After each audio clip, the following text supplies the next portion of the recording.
di sini kenalin. Pertama-tama nama saya Ataya Rafiq Muhafa. Dan di sini ada teman-teman kami. Boleh kenalkan? Perkenalkan, nama saya Muhammad Yusuf Hidayah. Perkenalkan, nama saya Muhammad Fauzan Ali. Nama saya Rizka Farhanila. Halo semuanya, aku Jessica. Halo semuanya, aku Lia. Halo semuanya, aku Naila. Halo semuanya, nama aku Raisa. Nah, itu ya dari perkenalan dari teman-teman kami. Oke, di sini kami ini melakukan sosialisasi tentang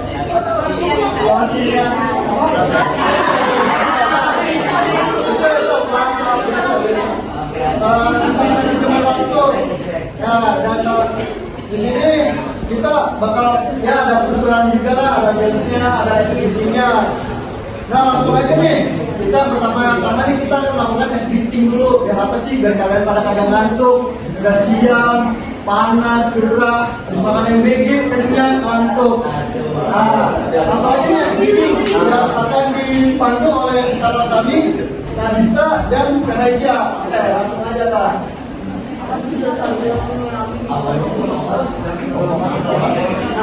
Halo semuanya. Hai. Masih pada semangat gak nih? Oh, semangat ya. Biar aku semangat dulu ya.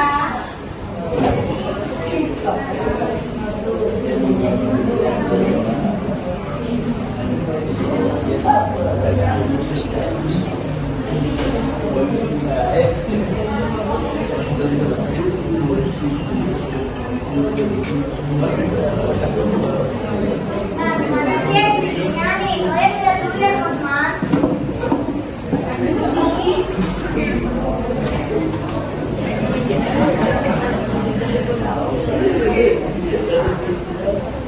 Iya, boleh sih.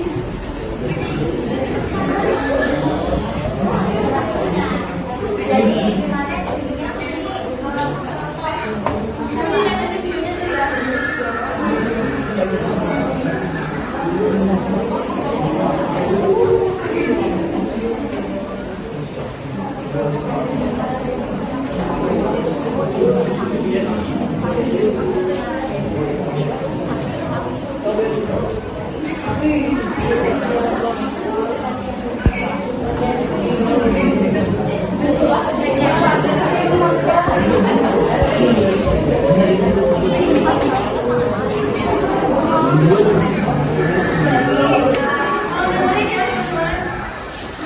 Kalian kalau UN satu di atas 3.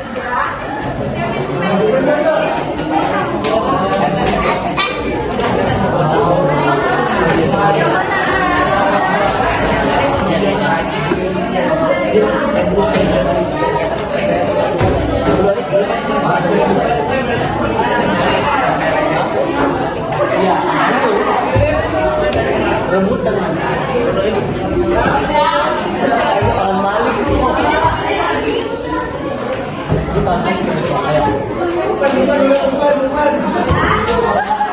Malik itu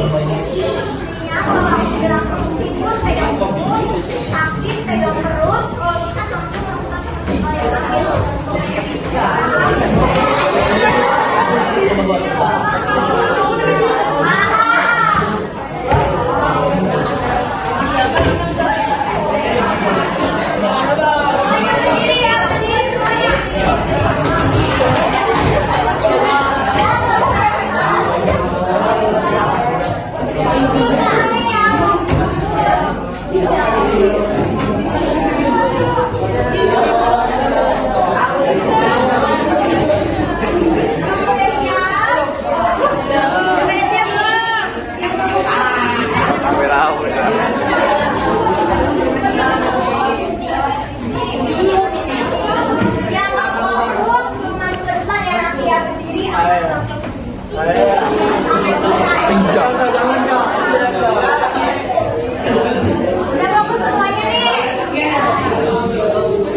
Uji coba dulu. Satu dari nggak? Sikut, sakit, sikut, sakit, sikat.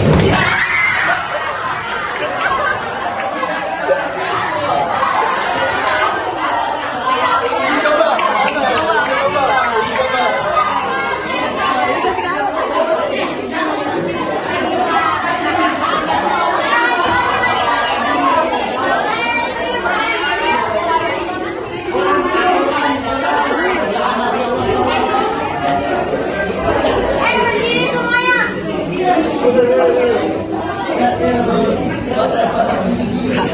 you ready?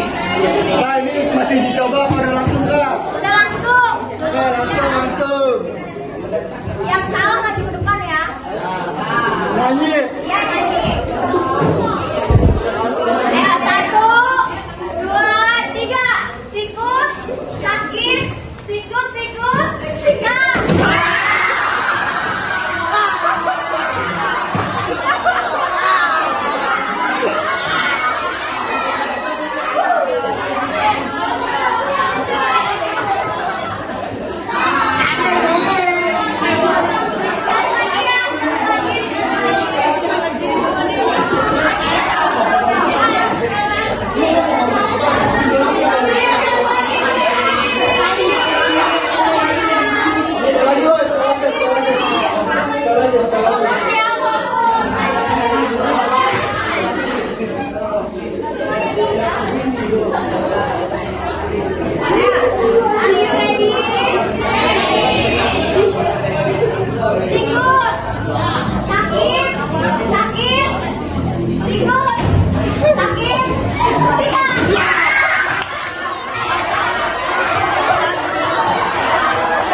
Oke, di sini ada penampilan dari Kak Jessica dan Kaliana. Oke, untuk waktu dan depan, silakan. Kita masuk ke slide pertama. Ada yang tahu belum kalau dia manajemen waktu? Ini yang benarnya. Manajemen waktu adalah kemampuan kita untuk mengatur dan menggunakan waktu secara efektif dan efisien agar tujuan kita bisa tercapai. Artinya apa sih? Artinya kalau kita bisa memanajemen waktu dengan baik, kita bisa pertama lebih produktif.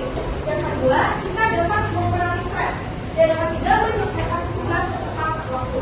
Dan yang terakhir, kita tetap punya waktu untuk istirahat dan hobi kita. Selanjutnya, kita akan bahas kenapa sih kita harus atur waktu di kelas 10. Kalian kelas 7 kan? Iya. Kita harus atur waktu di kelas 7 karena pertama, pelajaran SMP pasti lebih beda ya. Beda banget kan di SD. Di SD itu pasti gurunya cuma satu. Kalau di SMP satu waktu, satu guru gitu ya. Nah, terus yang kedua, masa sumber dan hobi. Nah, pas umur kalian sekarang pas lagi semangatnya untuk mencoba hal baru pastinya kan kayak olahraga. Ada yang coba kayak sekolah di sini. Lari gitu gak ada. Seni atau enggak itu organisasi. Nanti kalian pasti akan ikut organisasi banyak ya. Nah, juga kalian kenal lagi masa sumber. Lihat tinggal. Ini pasti kalian pasti ada yang punya kelas kami sini, kalian punya kelas. Nah, kalau misalnya kalian lagi suka sama seseorang atau lagi suka sama tapi itu harus dijadikan motivasi. Apakah motivasi agar lebih semangat sekolahnya, lebih semangat belajarnya dan semangat berkembangnya. Jangan dijadikan hal negatif, jadi malas belajar ataupun jadi tidak semangat ke sekolah. Dan yang terakhir, kemandirian. Nah, di SMP kita tuh harus dituntut menjadi lebih mandiri. Kenapa bisa kayak gitu? Karena itu nggak harus nunggu disuruh sama orang tua atau nunggu disuruh sama guru. Kita harus punya inisiatif dari diri kita sendiri. Biar kita nggak terlalu bergantung sama orang lain, gitu ya teman-teman. Nah, kalau misalnya kalian udah menyiapin dari sekarang, udah mengatur waktu kalian dengan baik, nanti kalian udah SMP, SMA, kuliah, kerja, kalian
and shower.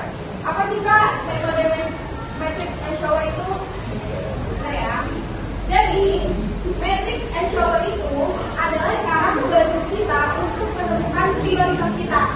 Jadi mana yang harus didahuluin, mana yang harus ditunda dulu, dan mana yang sebaiknya dikurangi. Contohnya nih, yang pertama penting dan mendesak, artinya harus langsung dikerjakan. Misalnya kalian dalam rangkaian sekarang, dan harus dikumpulkan besok, maka kalian harus menjadi hari ini juga, ya, nggak terlalu buru-buru dan akhirnya malah jadi ribet gitu di akhir. Yang kedua, penting tapi nggak mendesak. Contohnya, belajar untuk ujian minggu depan. Jadi kalian kalau misalnya ada ulangan minggu depan, kalian harus dijadwalin jadwal belajar kalian. Jadi nggak harus mepet, biasanya baru belajar. Itu nggak baik ya, teman-teman. Yang ketiga, nggak penting tapi mendesak. Contohnya nih, balas chat group yang nggak terlalu penting, diajak main mendadak saat sedang belajar. Itu harus dibatasi ya teman-teman. Kalau tidak terlalu penting, nggak usah diikutin. Kayak kita harus mendahulukan apa yang penting dulu. Kita harus mendahulukan memprioritaskan ke apa ya? Kebutuhan kita yang paling penting gitu.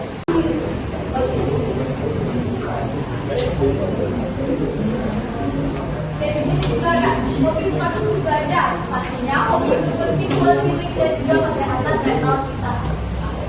Dan di sini juga ada tipsnya nih. Jadikan hobi itu sebagai reward atau hadiah buat diri kita sendiri. Contohnya, kalau aku selesai ngerjain tugas ini dalam 1 jam, aku boleh main game atau mengenal karena selama 30 menit bisa disesuaikan dengan hobi yang suka juga. Nah, jadi hobi yang satu itu malah bisa bikin otak kita lebih fokus pada saat belajar. Stiker deh. Ini juga ada cara buat yang datang nih. Ini ada 5 cara. Yang pertama yaitu prioritaskan tugas yang paling penting. Jadi kita utamakan dulu nih tugas mana yang paling penting buat kita kerjakan. Jadi sampai nggak ada tugas-tugas yang ketinggalan. Yang kedua itu ada buat sebuah jadwal yang mudah diterapkan. Seperti yang udah dijelaskan tadi, kita bisa bikin jadwal lewat buku catatan kecil, bisa lewat HP juga. Jadi kita nggak lupa sama tugas-tugas kita. Dan yang ketiga yaitu hindari fokus pada banyak tugas sekaligus. Jadi lebih baik kita fokus pada satu tugas dulu. Jangan kita pecahkan fokus kita pada banyak tugas. Karena bisa aja jawaban kita itu malah jadi melenceng dan ganggu nilai kita. Yang keempat itu ada batasi akses dengan media sosial. Nah, selama kita belajar kalau bisa jauhin yang namanya handphone. Karena di dalam handphone itu pasti ada media sosial yang kalian pengen banget buka, yang pengen kalian banget scroll ataupun ditonton. Dan yang terakhir itu ada mengurangi adanya sebuah distraksi. Distraksi itu gangguan, dan gangguan ini tuh bisa datang dari mana aja, terutama dari handphone. Karena di handphone itu pasti ada aja teman yang ngechat, terus juga sosmed yang pastinya ada aja yang pengen kita buka itu kan, datang dari temen yang dalam rumah juga bisa ngajak main keluar, juga ngajak kabar, bahkan dari keluarga juga bisa dari adik yang kita lagi belajar tiba-tiba adik ngerecokin. Kita udah di ujung presentasi. Jadi di sini ada kesimpulannya nih. Kesimpulannya itu manajemen waktu adalah cara kita mengatur waktu dengan baik supaya semua kegiatan bisa selesai dengan tepat waktu dan juga tidak terburu-buru. Dengan membuat jadwal, menetapkan prioritas dan juga fokus pada tugas yang penting, kita bisa belajar dan juga beristirahat dengan seimbang.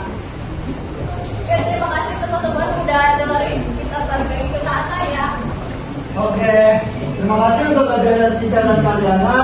Oke, mungkin kalian masih ada kurang paham ya, pahami benar pasukan pusing, malam ini.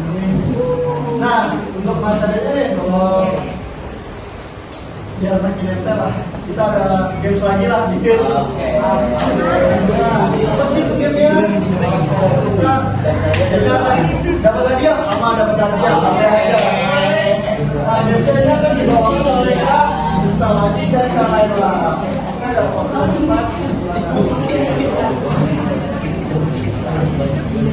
Halo semuanya. Hai. Siap nggak nih? Tapi pertanyaan dari Anissa dulu ya. Oke, apa tuh pertanyaannya? Yang langsung yang tahu langsung angkat tangan aja. Nggak boleh cepetan. Udah siap? Menurut kalian lebih susah mana? Bangun pagi buat sekolah atau nahan ngantuk pas lagi belajar? Terus kenapa? Alasannya. 1, 2,